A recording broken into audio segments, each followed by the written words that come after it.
You're watching Paula's Top 5. Hi guys! Today, pag-uusapan natin ang 5 sa mga nakakatakot na mga bahay, mga tahanan, all around the world. Yes, you heard me. All around the world. Hahalugugin natin ang buong mundo. Hindi lang tayo sa Pilipinas mag-iikot, kundi hahanapin natin ang mga nakakatakot na mga bahay sa iba't ibang bansa. Are you ready? Let's go!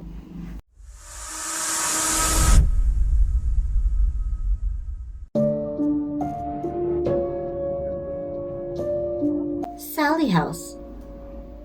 Ang Sallie House ay pag-aari ni Dr. Finney at ginawa niya itong pagamutan noong mid-1800.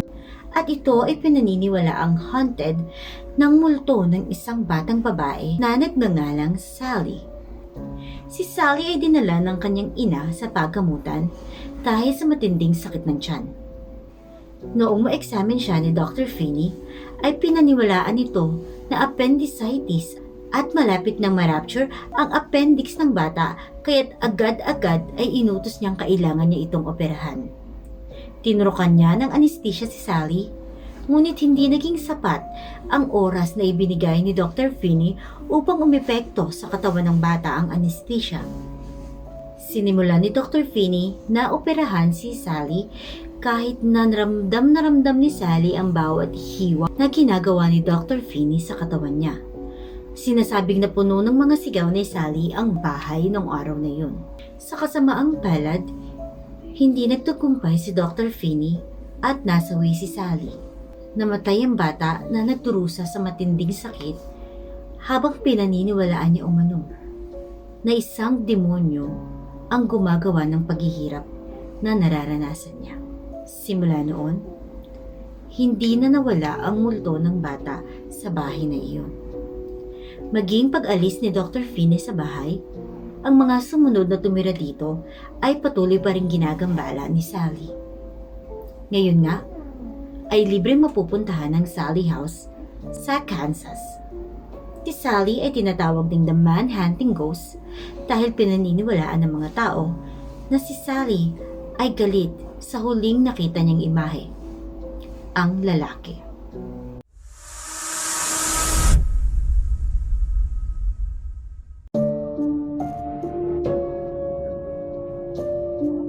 The House of Death, New York. It is said na ang bahay na ito ay nakasaksi na sa about 22 deaths in its lifespan. Hindi naman ito ganong katakataka dahil na rin sa edad ng bahay nito. Itinayo ito noong 1850s. Ang nakapagtataka ay tila ba ang mga namatay dito ay hindi na nakakaalis sa bahay na yun. Kilala ang bahay dahil naging tahanan din ito ng ilang mga famous na tao. Isa na nga dito si Mark Twain na tumira doon noong 1900 hanggang 1901.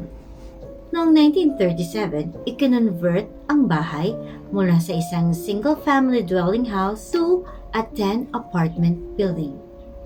Noong 1957, ang writer na si John Bryant Pertell at ang kanyang asawa ay tumira sa isa sa mga apartment.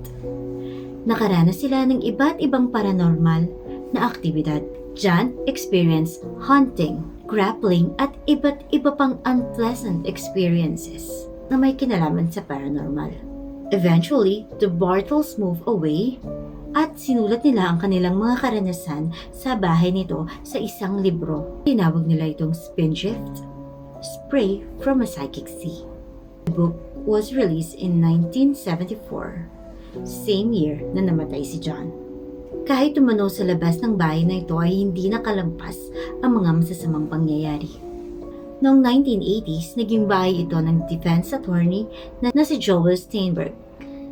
In 1987, si Steinberg ay inaresto at na-charge ng first-degree manslaughter dahil sa ginawa niya sa isang 6-year-old na bata sa labas mismo ng kanyang bahay. Ito ay ang kanyang legally adopted daughter na si Lisa. Si Lisa ay natagpuan ng mga pulis na nakatali sa playpen at punong-puno ng mga dumi.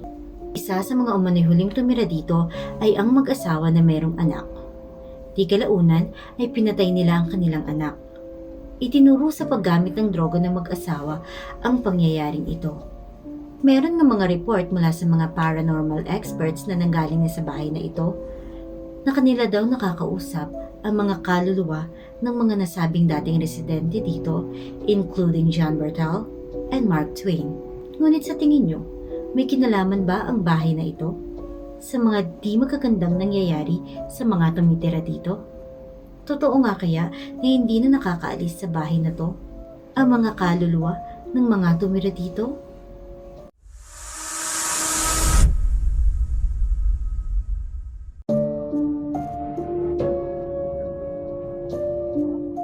Rainman Hall, England. Ang Brown Lady ng Rainman Hall ang pinakasikat na multo na kilala rito. Sinasabing ito ay multo ni Dorothy Walpole. Siya ay kapatid ni Robert Walpole na kilalang first Prime Minister ng Great Britain.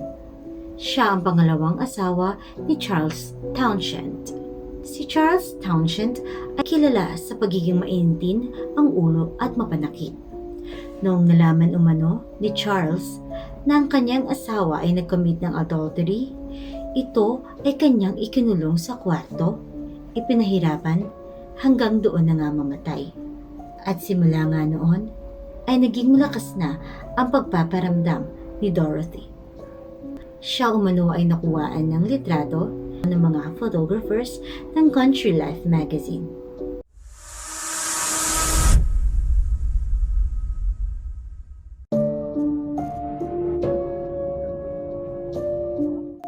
Carl Beck House, Canada. The Beck House was home to Charles, his wife, and their 9 children.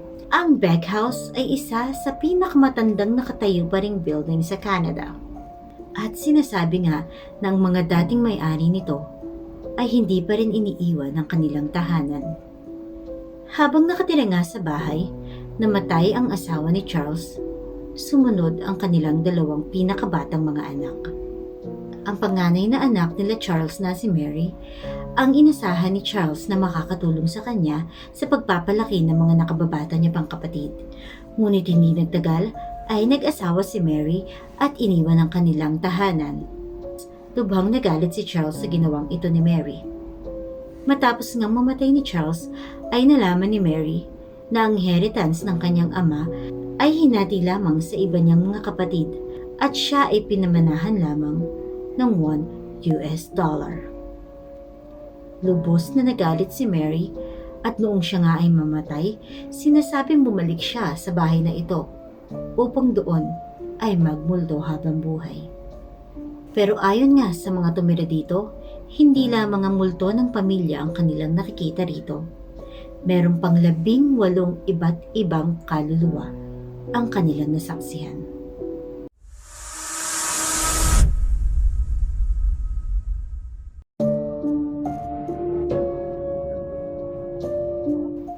The Winchester Mystery House, San Jose, California. Ang Winchester Mystery House ay pag-aari ni Sarah Winchester. Si Sarah Winchester ay byuda ng firearm magnate na si William Winchester. King napakahiwaga ng bahay na ito sapagkat si Sarah Winchester ay hindi ipinatigil ang construction nito.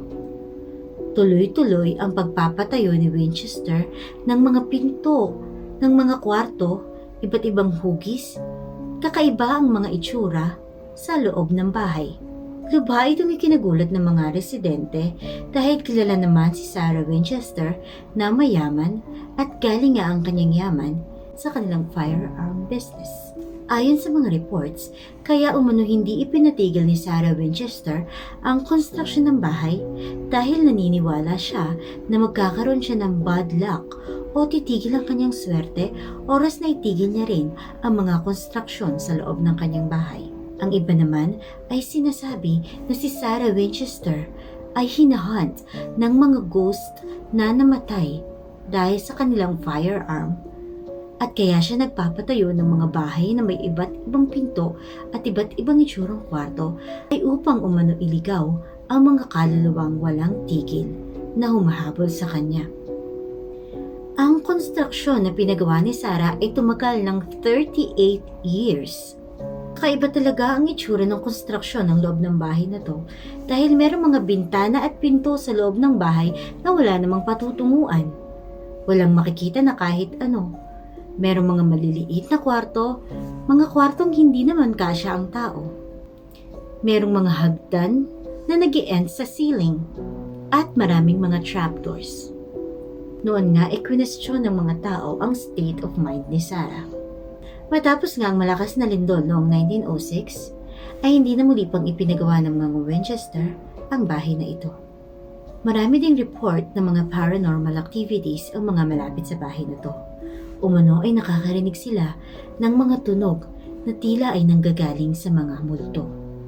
Totoo nga kaya na hindi tinigilan ng mga namatay sa Winchester rifle ang mga Winchesters? Kayo, ano sa tingin nyo? And that has been Paula's Top 5. See you on the next episode. Bye!